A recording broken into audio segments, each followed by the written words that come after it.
Shalom Aleichem, mes chers amis, toujours heureux de vous retrouver pour nos rencontres hebdomadaires, Baruch Hashem.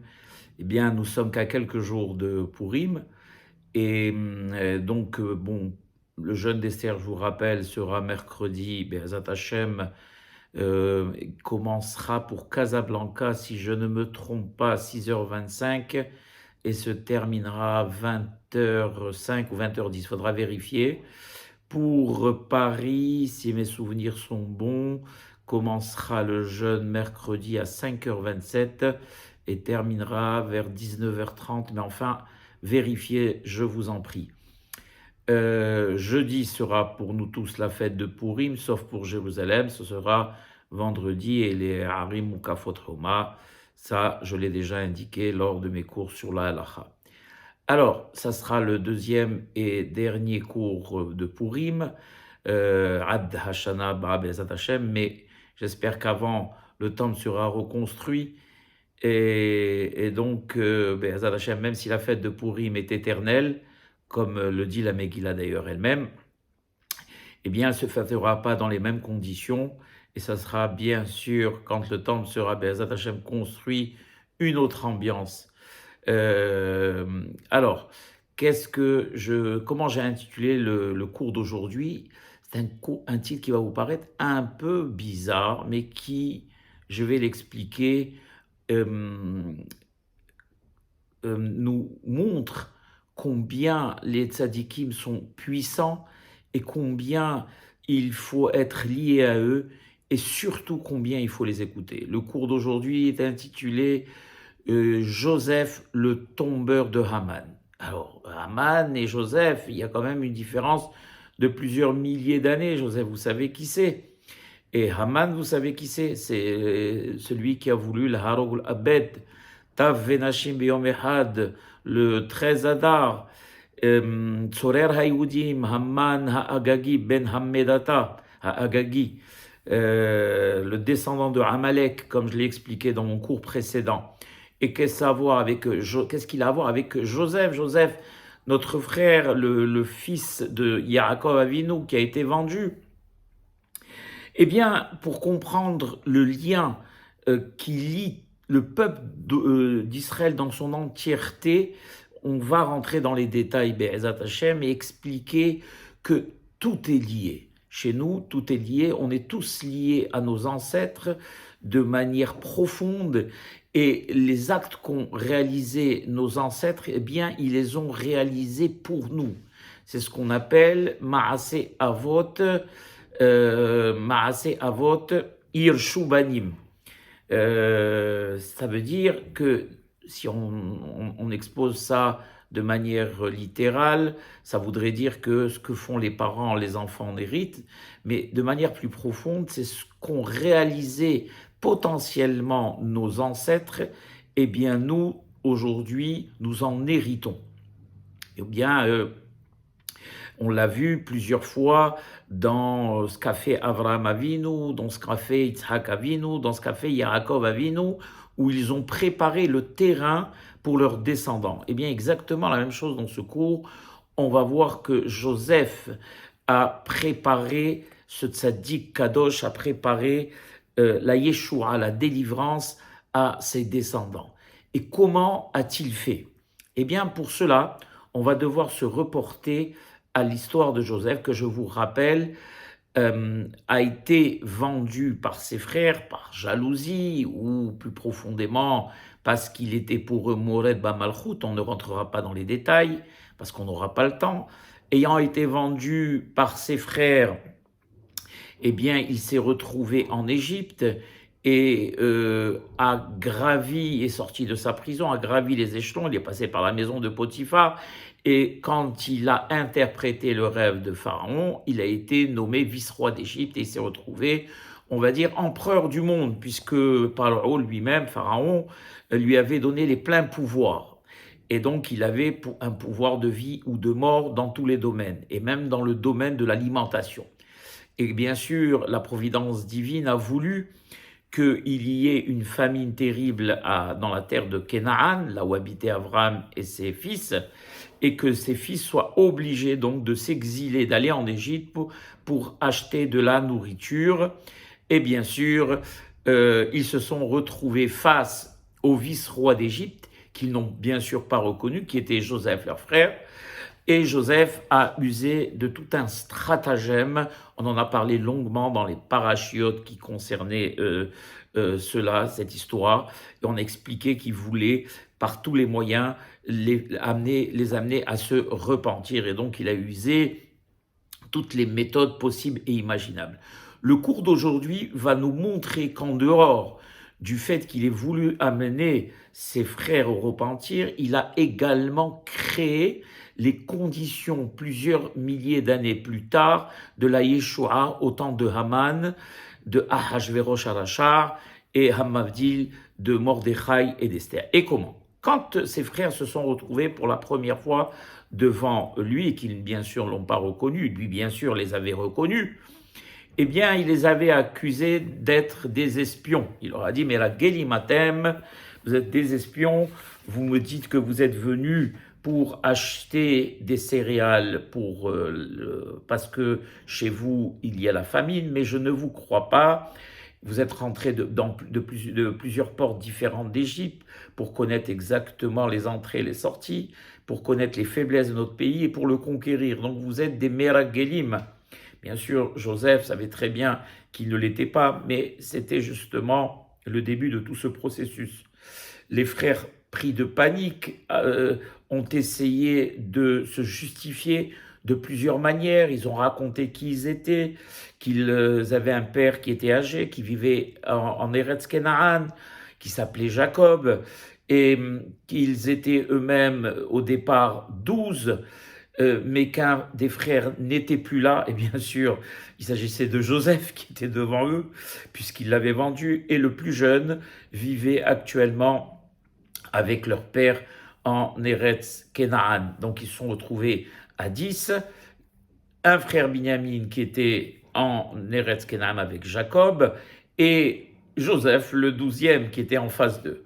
Et Joseph leur a dit, je ne vous crois pas, si vous voulez me prouver que vous avez raison, je garde prisonnier Shimaon, votre frère, et vous allez chez vous me ramener Binyamin, puisque vous m'avez dit qu'il est avec votre père, ramenez-le moi pour me prouver que vous ne mentez pas et que vous n'êtes pas des espions. Je vous donne de la nourriture à ramener, et une fois que vous me ramènerez votre petit frère, eh bien, je libérerai Shimaon, qui est dans les géoles égyptiennes, bien qu'en parenthèse, j'ouvre et je ferme cette parenthèse. Dès que les frères sont partis, bien évidemment, Yosef le Tzaddik a libéré Shimaon et l'a traité comme le plus important des autres en lui donnant à manger.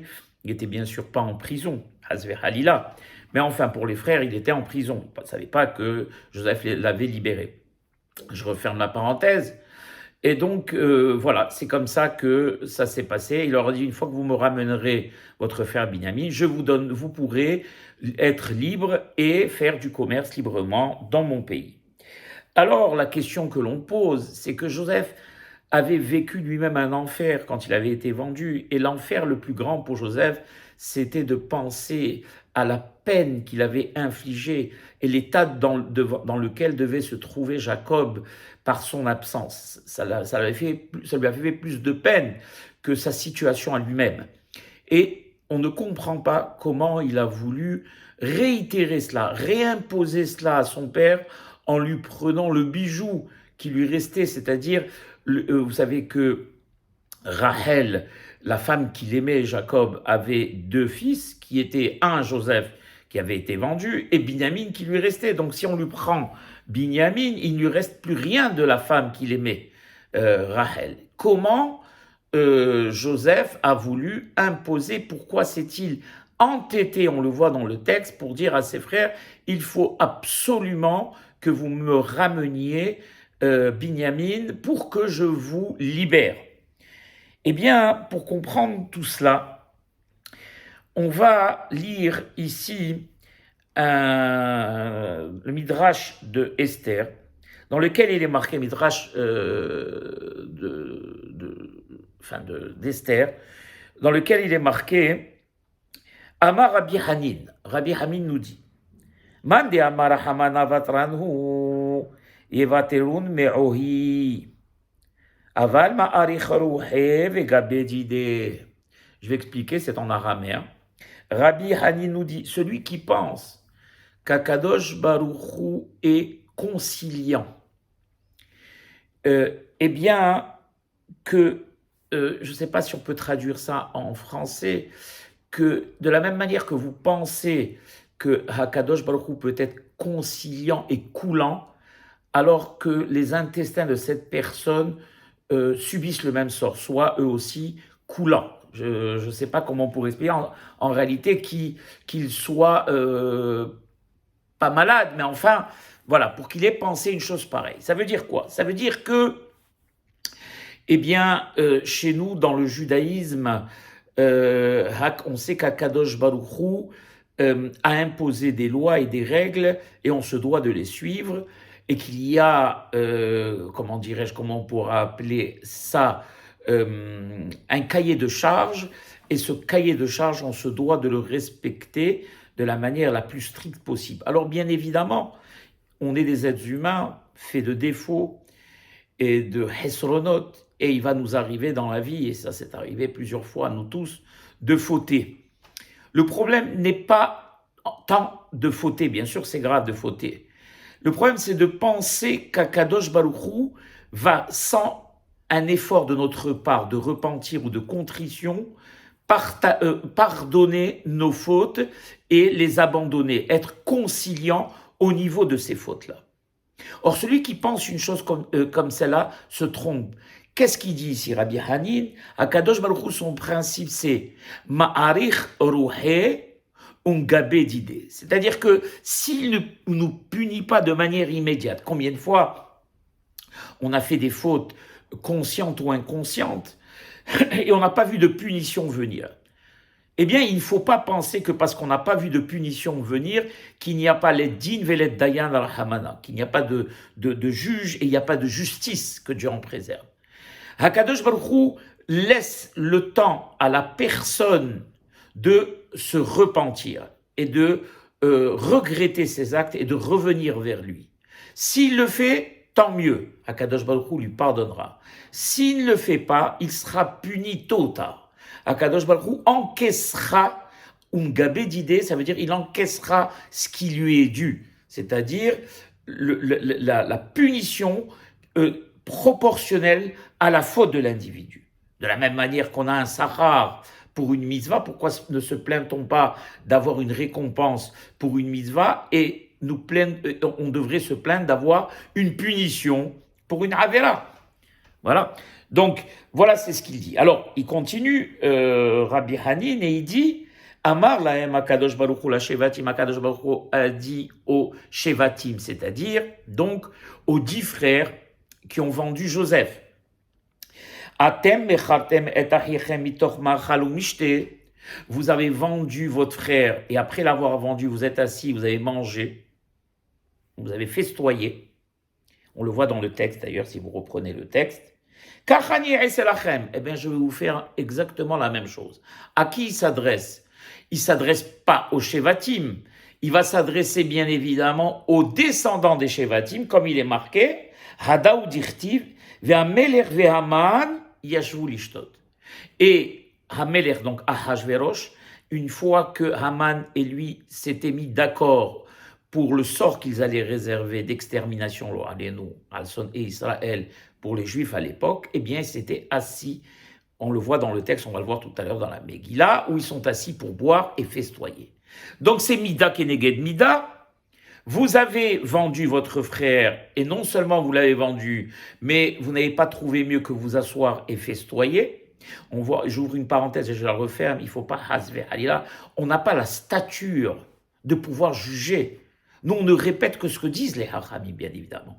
On sait que pour les Shvatim Akdoshim, eh bien, ils avaient fait justice, puisque Joseph, pour eux, était Mored Bamalchut, était donc se révolter, se rébeller contre Malchut Yehuda, eh bien, il était Hayav Mita, et à ce titre, ils s'étaient assis et ils avaient festoyé pour eux sûrs d'avoir rendu un jugement de Torah. Donc il ne faut pas voir par cela autre chose que ça. Et donc, malgré tout, la faute qu'ils avaient faite aux yeux d'Akadosh Baruch Hu était grave, et pour cela, leurs descendants allaient être punis plusieurs milliers d'années plus tard. Qu'est-ce que nous dit Rabbi Hanin? Quand on voit qu'Akadosh Baruch Hu ne punit pas une personne de manière immédiate, il ne faut pas penser qu'Akadosh Baruch Hu a abandonné ou a laissé couler, comme on dit en langage moderne. Et tout celui qui pense comme cela, eh bien, Akadosh Baruch Hu, tôt ou tard, récupérera et encaissera la faute que cette personne a commise contre lui en le punissant. On avait vu cette histoire, je ne sais pas si c'est Rabbi Israël Misalent, alav Shalom, qui s'était rendu dans une auberge où il avait l'habitude d'aller. Il avait vu que le niveau, que l'aubergiste, qui était très religieux, l'était beaucoup moins. Il avait remarqué ça, Rabbi Israël. Je ne sais pas si c'est Rabbi Israël ou un autre sadique, mais je pense que c'est Rabbi Israël Misalent. Et il avait posé la question à l'aubergiste, il lui dit, tu as l'air d'avoir changé au niveau de ta émouna. Qu'est-ce qui se passe? Alors il lui a raconté, cet aubergiste, qu'il avait un client, un juif qui était rentré, un rachat, et qui avait pris une saucisse de porc et qui avait dit, avant de la mettre dans sa bouche, il n'y a ni juge, il n'y a ni juge, il n'y a ni loi, il n'y a ni Dieu. La preuve, regarde, je vais prendre cette saucisse et je vais l'enfourner dans ma bouche et il m'arrivera rien. Et non seulement ça, il lui est rien arrivé, et en plus, il a roté. Montrer à cet aubergiste que Hazvehaya, il y a let din velet dayan. Et il a dit, l'aubergiste Rabbi Israël, quand j'ai vu ça, cela m'a ébranlé, ces arguments m'ont ébranlé, et ma confiance à la justice divine a fortement diminué. Rabbi Israël, qui était un tzaddik kadosh, Baal HaMussar, il avait vu que ce n'était pas le moment de lui répondre, et il a attendu. Et à un moment donné, la fille de cet aubergiste rentre dans l'auberge, toute heureuse, et elle a dit à son père, papa, j'ai réussi à l'examen. Alors, Rabbi Israël Misalent, à l'examen de piano. Alors, Rabbi Israël Misalent, il dit à la fille, viens s'il te plaît, joue-moi du piano. Alors elle dit non, je ne vous jouerai pas du piano. Vous ne me faites pas confiance, vous n'avez pas confiance en moi. Alors Rabbi Israël va et dit à l'aubergiste, pourquoi ta fille ne veut pas jouer? Alors l'aubergiste dit à sa fille, la réprimande devant Rabbi Israël, tu ne veux pas jouer, pourquoi? Il dit, papa, est-ce que moi j'ai besoin de jouer? Il n'a pas confiance en moi, j'ai mon diplôme ici. Alors il lui dit, Rabbi Israël, qu'écoute tes oreilles ce que ta bouche a dit tout à l'heure.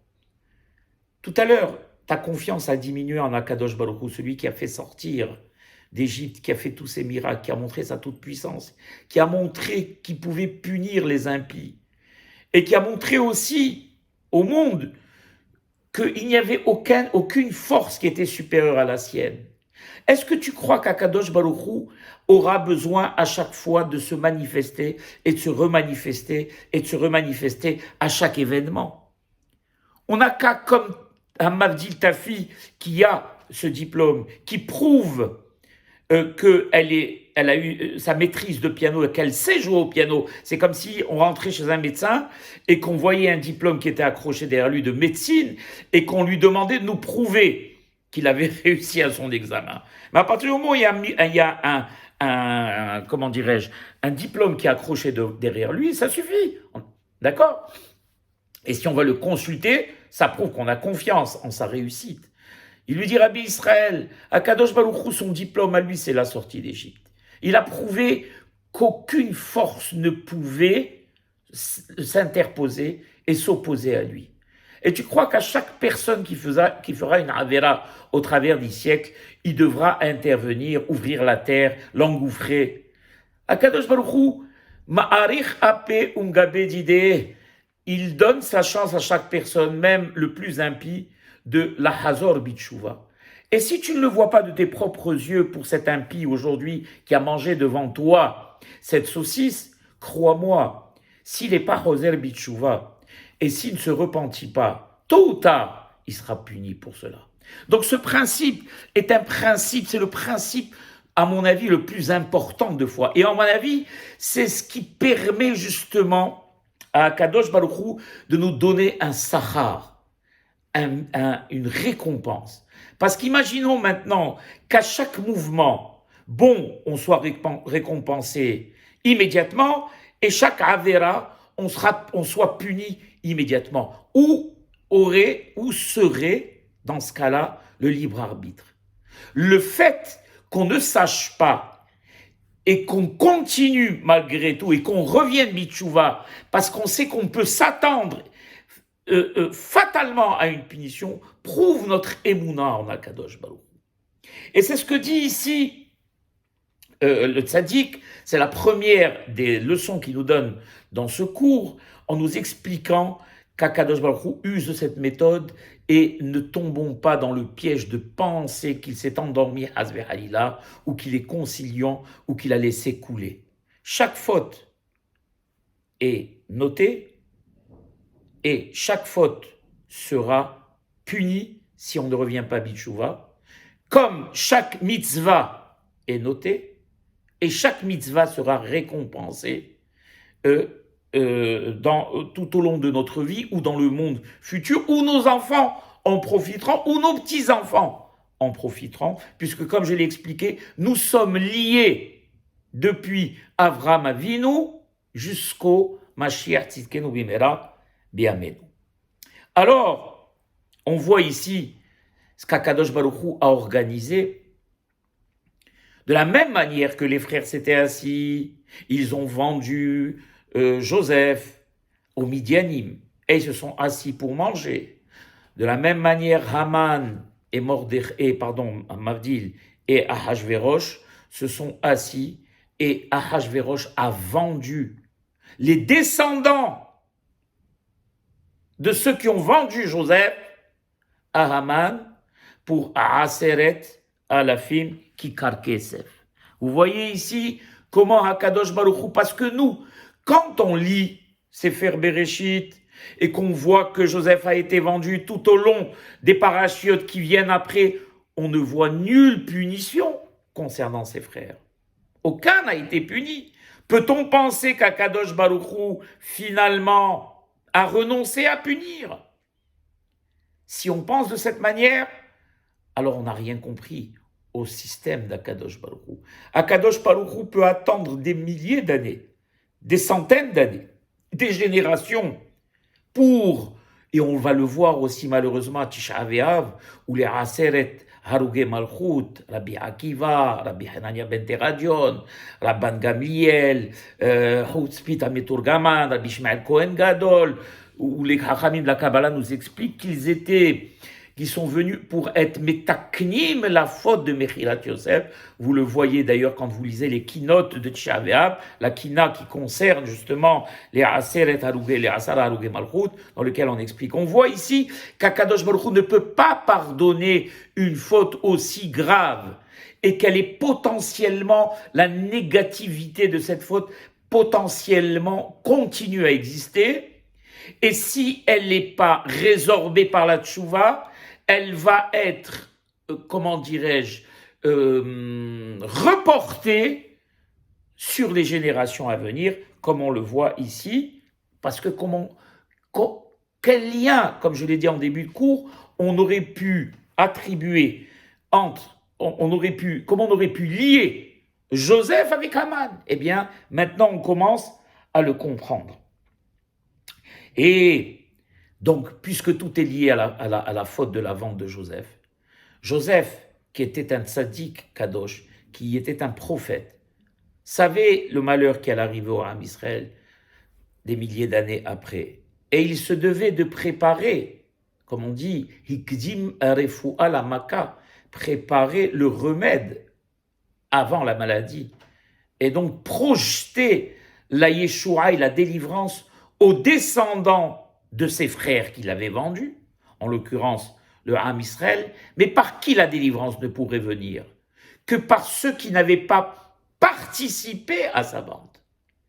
Et qui est le seul qui n'avait pas participé à sa vente? Eh bien sûr, son petit frère Binyamin.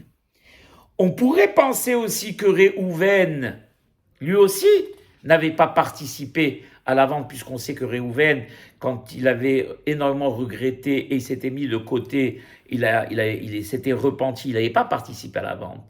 Mais encore une fois, c'est ce qui est extraordinaire, comme tous les événements sont liés, et ce que font nos ancêtres, eh bien nous le récoltons. À l'époque de Esav, quand Yaakov était rentré avec ses femmes et ses enfants, ils étaient allés, et Esav était allé à leur rencontre, ils s'étaient prosternés devant Esav plusieurs fois. Et donc, par cette inclinaison, par le fait qu'ils se soient prosternés, ils disent les Hachamim, ils ont donné à Esav la puissance de pouvoir avoir le dessus sur eux. Voilà. Parce que c'était quand même considéré comme une faute, un manque de Emouna en Akadosh Baruch Hu, et on va dire, entre guillemets, une reconnaissance de la toute-puissance de Esav.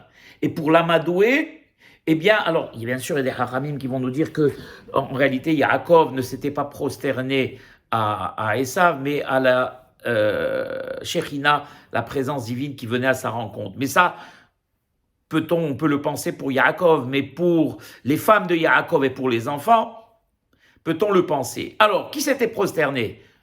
Yaakov, ses femmes, et tous les Shevatim s'étaient prosternés, y compris Reuven, sauf Binyamin, qui lui se trouvait dans le ventre de sa maman, Rachel, et qui ne s'est pas prosterné. Et c'est donc pour ça, même Reuven, qui n'avait pas participé à la vente de Joseph, eh bien, parce qu'il s'était prosterné à Ésaü, eh bien, lui aussi ne pouvait pas faire partie des instruments de la Yeshua. J'espère que vous me suivez et que c'est pas trop compliqué et que j'explique de la meilleure manière possible. Et c'est pour cela que Mordechai, qui va venir plusieurs milliers d'années après, étant donné qu'il est le descendant de Binyamin, puisqu'on a expliqué dans les cours précédents que Masoret Beadenu, que c'est une tradition que les Hachamim nous transmettent, que les descendants de Esav ne tomberont qu'entre les mains, ne seront annihilés et ne seront soumis que qu'entre les mains des descendants des enfants de Rachel. Et les descendants des enfants de Rachel, donc de Joseph et de Binyamin, eh bien Mordechai ne fait pas exception puisqu'il est issu de la tribu de Binyamin. Vous me suivez, mes chers amis, j'espère. Comment on le sait? Eh bien, on le voit ici dans la Megillah. Ish Yehudi Aya Beshushan Abira. Alors, Yehudi disent les Hachamim qu'il était Mishevet Yehuda. Certes, certains commentateurs le disent, mais il était Mishevet Yehuda du côté de sa maman et du côté de Binyamin, du côté de son papa. Ish Yehudi Haya Beshushan Habira Ushmo Mordechai Ben Yair Ben Shim'i Ben Kish Ish Yemini. Que veut dire Ish Yemini? Ish, un homme qui descend de la tribu de Binyamin. Et de la même manière que Binyamin ne s'est pas prosterné puisqu'il était encore dans le ventre de sa maman, eh bien Mordechai, lui non plus, ne s'est jamais prosterné à qui? À Aman. Qui est qui Aman? Qui est un descendant de Amalek, qui lui-même est le petit-fils de Esav. Donc vous voyez comment c'est extraordinaire, la profondeur de la Torah. Ou Mordechai lo ichra velo ishtahave le Haman. Donc maintenant qu'on a compris cela, on a compris avec quelle profondeur et quelle quelle chorma et quelle prophétie Joseph a organisé. On a pensé au début le mal qu'il allait faire à son père en enlevant Binyamin, mais Joseph n'avait pas trop le choix. C'est-à-dire qu'il s'agissait maintenant de sauver le peuple d'Israël dans son entièreté dans l'avenir. Et donc, il a organisé cette Yeshua. Il a préparé le terrain, et c'est extraordinaire quand on pense. C'est-à-dire que par l'action, il était tellement saint que son action ne s'est pas bornée au temps où il l'a fait, mais elle a été, comment dirais-je, propulsée sur des générations. On voit ici combien les tzadikim kdoshim, comment leurs actes ont un impact et peuvent avoir un impact sur plusieurs siècles, tellement leurs actes sont profonds et puissants. Est-ce que vous me suivez? Et on va voir un autre exemple où, au moment où Binyamin a été ramené par les frères, qu'est-ce qu'il a fait? Il a ordonné Joseph, en fait, qui était le vice-roi d'Égypte et que personne ne savait qu'il était le vice-roi d'Égypte, il a ordonné à ses serviteurs d'organiser un festin. Et il a demandé qu'on sert du vin. Et il y a marqué dans le passou, quand vous prendrez dans Bereshit, il y a marqué « Vaishtu, vaiskeru imo ». Ils burent et ils se saoulèrent avec lui. Qu'est-ce que veut nous... Eh bien, Joseph, Zichrono, c'est vrai, vous savez quoi dire, Sod Olam, il a voulu implanter déjà à l'époque la notion de la Seouda de Purim, où chaque juif serait obligé d'organiser un michté, au même titre que lui a organisé un michté pour ses frères, et qu'il aura servi du vin pour s'enivrer, comme les juifs le feront dans la Seouda de Purim. Et mieux que ça, il a fait Joseph. Il a créé par ce festin avec ses frères et son petit frère Binyamin la fête de Purim, Rabotai. Puisqu'on sait que la fête de Purim repose essentiellement sur les mitzvot de Purim, qui sont Mikra Megillah, bien évidemment, mais le Mishté, Mishloach Manot, comme il va le faire, d'ailleurs, Matanot la Evionim, ve Mishloach Manot Ish le Re'ehu. C'est extraordinaire, Rabotai. Et il a demandé, après la Serouda, on va aller encore plus profondément, à son adjoint, à son homme de main, son aide de camp, de prendre sa coupe, on connaît tous l'histoire, et de la mettre dans la sacoche de Binyamin. Pourquoi sa coupe? On sait qu'après, il va les rattraper et les traiter de voleurs, d'avoir volé sa coupe, etc., etc. Mais pourquoi sa coupe? En hébreu, sa coupe, c'est Gavia. Gavia, eh bien, c'est Gimel, Bet, Yud, Aïn. Ça, c'est ce que je vous dis, c'est du Sod. Gimel, Bet, Yud et Aïn. Alors, on va le partager en Aav et Yud Gimel. Aav, c'est 72 et Yud Gimel, c'est 13. D'accord? Quand on multiplie 72 par 13, on obtient la Gemataria de Mordechai et d'Esther. C'est pas extraordinaire ça, Rabotai? Hein, c'est pas extraordinaire? Donc, on voit ici que Joseph, alav shalom, il avait tout organisé, mais il n'a pas terminé, Joseph. On va voir quelque chose encore de plus profond. Dans Parashat Vaïgash, Vaïgash et la Yehuda, on raconte dans le Midrash que Yehuda n'en pouvait plus de toute la malice, entre guillemets, de Joseph. Joseph l'avait mis à bout. Yehuda avait beau le supplier, Joseph ne renonçait pas. Et il excitait encore plus Yehuda à un point tel que Yehuda a hurlé. Ils disent les Hachamim qu'il a tellement hurlé que sa voix s'est entendue sur des kilomètres. Et tous les puissants de la maison de Joseph ont tellement tremblé que leurs dents sont tombées de peur. Et Yehuda a dit à Joseph, ou tu me rends Binyamin, ou je te tue, toi et Pharaon. Et je massacre toute l'Égypte. D'ailleurs, il avait ordonné à ses frères déjà de se poster dans les artères principales de Mitzraïm, et que si jamais on ne repartait pas avec Binyamin, que ce serait un carnage. Alors on pose la question, pourquoi Joseph a mis à bout Yehuda? Qu'est-ce qu'il avait derrière la tête? Eh bien, regardez, vous allez voir encore la profondeur de ce cours. À l'époque de David Amelech, alav shalom, Marabout Sarai, Rabbim Kamim Allah, il avait dit David Amelech à l'agent. Il a eu beaucoup de malheurs dans sa vie. Et malheureusement, un de ses malheurs à lui, ça a été son fils Avshalom. Avshalom a voulu, s'était rebellé contre son père, il a voulu prendre la royauté, et David a été obligé de se sauver. On le voit dans le Mizmor, mais Borho bifne Avshalom beno, et c'est là où il a dit Marabou Sarai Rabbim Kamim Alay. Et c'est un Mizmor qui est terrible. Et là où il s'est trouvé, David, donc en exil, il s'est retrouvé en face de qui?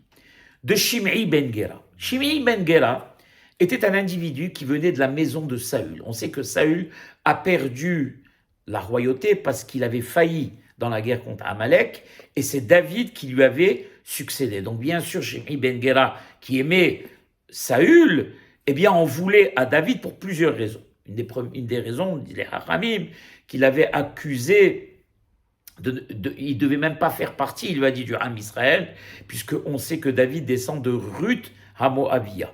Et à l'époque, il y avait une mahloquette, est-ce que seulement les Echarim de Moab sont interdits, ou les Echarim et les Nekevot sont interdits? Et bien sûr, ce sont seulement Moabi, Vélo Moabia. Mais à l'époque encore, il y avait cette mahloquette, et donc Shimei ben Gera avait mis cela en avant, et il avait dit à David Amelech, il avait insulté, il lui a dit, Tse Ishad Damim, Vishab Bilial, sors, homme de sang, qui ont les mains tachées de sang, parce qu'on sait que David Amelech avait fait toutes les guerres de Saül, comme la chanson qui dit Veshaoul et Kaba Alafa ve David Beribotav Hay ve Kayab. C'est quoi? Saül tuait des milliers, mais David tuait des dizaines de milliers, tellement c'était un gibor, un homme de sang. C'est pour cette raison d'ailleurs qu'Akadosh Baruch Hu ne l'a pas laissé construire le Beth Amikdash, parce qu'il lui avait dit que ses mains avaient malheureusement fait la guerre.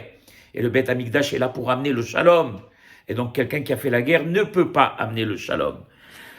Et donc, il lui a dit que ça sera Salomon, son fils, qui lui construira le Beth Amikdash. Donc, on voit que David était, c'est pour ça qu'il appelait Isha Damim, Isha Belial, un homme de peu de vertu, Hazve Halila, puisque tu es aussi issu de Moab. Et Shiv Alecha Hashem Kol Demebe, il t'a rendu à Kadosh Baruch Hu, tu vois, tu es en train de fuir devant ton fils Absalom, eh bien tu as ce que tu mérites, parce que tu as pris la place de Saül. Veiten Hashem et Amelucha beyad Absalom, eh bien tu vas voir, Akadosh Baruch Hu va donner ta royauté à ton fils. On sait qu'à la fin, bien évidemment, Absalom a été tué et qu'il n'a jamais eu la royauté, c'est sûr et certain. Mais c'est pas ce que lui a dit Shimei ben Gera. Vincha belatecha ki ish dami mata, tu es un homme de sang, un homme de guerre, un assassin, Hazve Halila. Et c'est pour ça qu'il t'arrive tout cela. Quand il y avait un homme, l'aide de camp de David Amelech, qui s'appelait Avishai ben Tserouya. Et lui, quand il a entendu ça, il a demandé la permission à David Amelech de le décapiter, à ce Shimei ben Gera. Mored Bamalchut Hayamita. Qu'est-ce que lui répond David Amelech? Il lui dit, Ki Hashem amarlo kalel et David, laisse, ne le touche pas. Car c'est Dieu, il n'est pas venu par hasard. La grande tzidkout de David, de savoir que rien n'arrive à un individu dans la vie, même malheureusement les plus grands déboires. Même si quelqu'un vient un matin, on est tranquille, et que quelqu'un de notre communauté vient et se jette sur nous, c'est pas pour rien à la bataille. Bien sûr qu'il est fautif. Mais Megalgelim, Hova, Aliede Hayab, c'est que Akadosh Baruch Hu veut nous indiquer quelque chose. Et David Amelech, qui était un tzaddik, il a tout de suite compris. Il n'a pas dit à Avishai, prends la épée, coupe, tranche-lui la tête. Il a dit, laisse. S'il est venu m'insulter, c'est pas sans raison. C'est qu'il y a quelque chose que je dois me faire pardonner. Et les Hachamim disent que ce n'était pas dans la nature de David. David avait un caractère sanguin.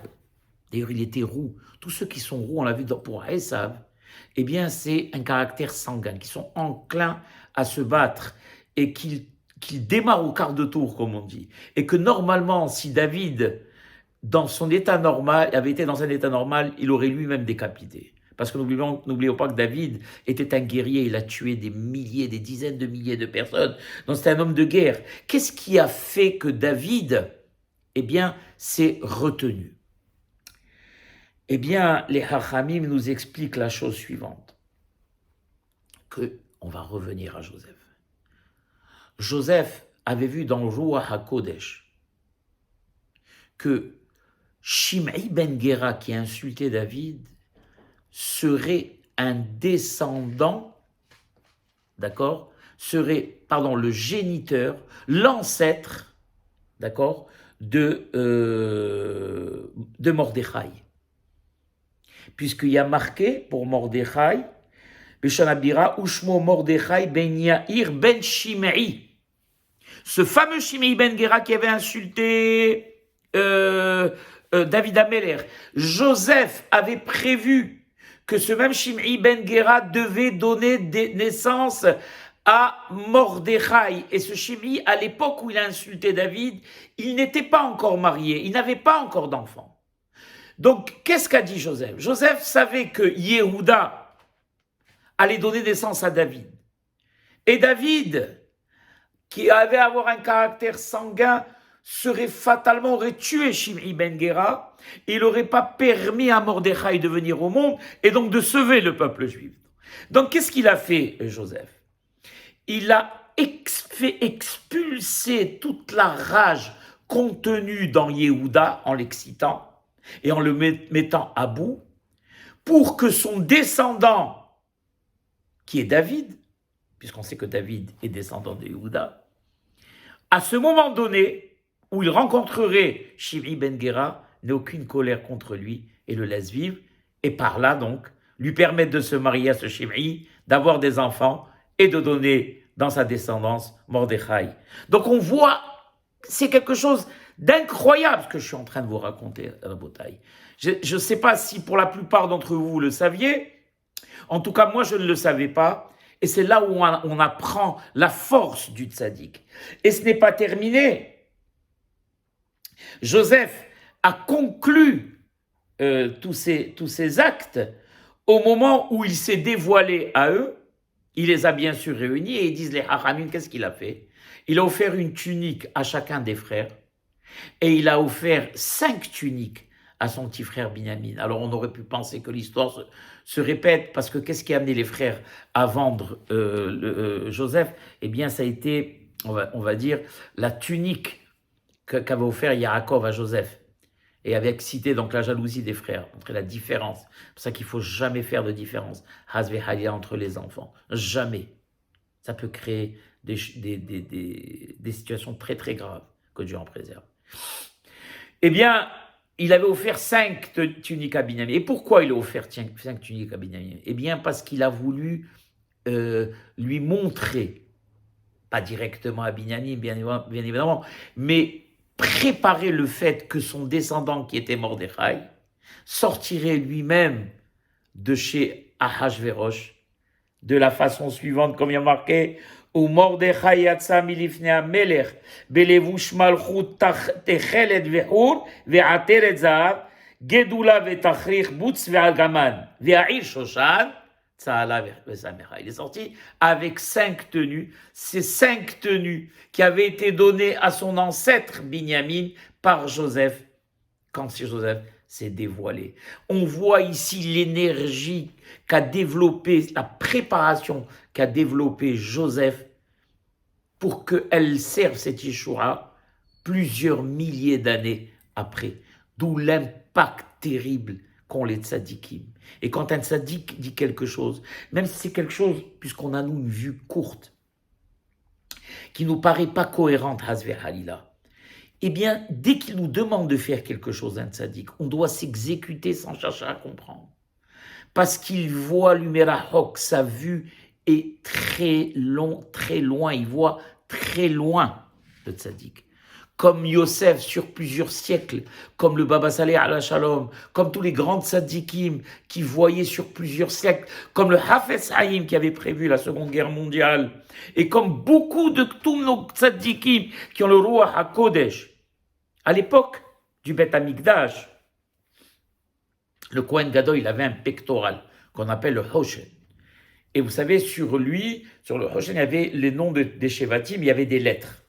D'accord? Et il y avait à l'intérieur les noms sacrés d'Akadosh Baruch Hu qu'on appelait Urim Vetumim. Maintenant, quand par exemple un roi voulait aller en guerre, ou quand le Sanhédrin voulait connaître une décision, eh bien il posait la question au Kohen, et le Kohen interrogeait les Urim Vetumim, et les lettres de la réponse s'illuminaient sur le Hoshen, et le Kohen savait les relier entre elles, et il donnait la réponse, donc une réponse sûre et certaine. On l'a vu pour Élie et Hannah, mais là, Élie s'était trompé. D'accord? Il avait pensé qu'elle était Shikora. Ça, c'est une autre histoire. Mais les Kohanim avaient la possibilité de donner la réponse, une réponse. Est-ce que, par exemple, le roi posait la question, est-ce que je vais en guerre? Donc, il interrogeait Urim Vetumim, et les lettres de la réponse s'illuminaient, et il faisait donc une phrase qu'il répétait au roi, oui, non, ceci, cela. Et bien, de la même manière que la réponse du Kohen était incontestable, la même chose quand un tzaddik nous dit quelque chose, c'est comme si le Kohen Gadol nous l'avait dit. C'est comme si les Urim Vetumim nous l'avaient dit. Et on ne doit jamais, hasve haïla, ni se moquer de la réponse d'un tzaddik, ni la banaliser, hasve haïla, ni douter, hasve haïla. Parce qu'on voit ici la puissance d'un tzaddik comme Yosef et comment il a pu organiser la délivrance du Ham Israël. Et une dernière chose avant de conclure. On voit aussi quelque chose de très important. On voit que la délivrance est venue par qui? Par Binyamin et donc ses descendants. Pourquoi par Binyamin? Parce que Binyamin n'avait pas participé à la vente de Joseph. Ce qui implique que Binyamin n'avait pas de fait de mal ni à ses frères, ni à Joseph, ni à son père. Et donc la Yeshua vient fatalement de personnes qui agissent avec énormément de prudence et qui font en sorte de ne jamais peiner qui que ce soit au sein du Ham Israël. La personne qui fait attention et qui est délicat avec tout le monde et qui fait tout ce qu'il faut pour réjouir et ne jamais vexer ou ne jamais faire de peine à qui que ce soit dans le Ham Israël. Si la Yeshua doit venir, eh bien, c'est pas si, au moment où la Yeshua viendra, Mehila, elle passera par ses mains à lui. Amen, Ken Yasson. J'espère, mes chers amis, que ce cours vous aura plu. Hak Purim Sameach à vous, vos épouses, vos enfants, vos petits-enfants, vos amis, vos frères, vos voisins, pour le Ham Israël et pour le monde entier. Yeshua et Shalom pour le monde entier. Be'ezat Hashem. Amen. Ken Yehi Ratzon.